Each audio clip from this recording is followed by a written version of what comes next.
कांग्रेस ने बीजेपी पर नोट के बदले वोट खरीदने का संगीन इल्जाम लगाया है। सुरजेवाला का कहना है कि अरुणाचल प्रदेश के वजीर आला पेमा खंडू के काफिले से 1 करोड़ 80 लाख रुपए बरामद हुए। उन्होंने सवाल किया कि आया ये रकम बीजेपी के लिए वोटरों को लुभाने के लिए थी। उन्होंने मजीद सवाल उठाए कि क्या अब तक इलेक्शन कमीशन को इस सिलसिले में एफआईआर दर्ज नहीं करनी चाहिए थी।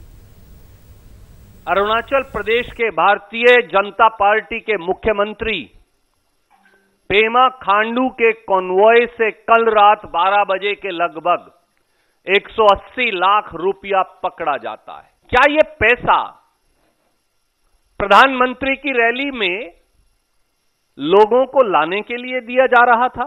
पुलिस के अधिकारीगण सब मौजूद हैं, कैश गिना जा रहा है। अब इस सारे मामले पर पर्दा क्यों डाल दिया गया प्रधानमंत्री के वहां जाते ही घंटों के अंदर?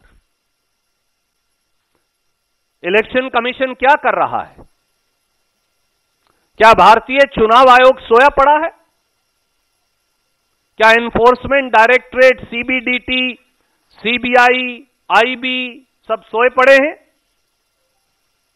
180 लाख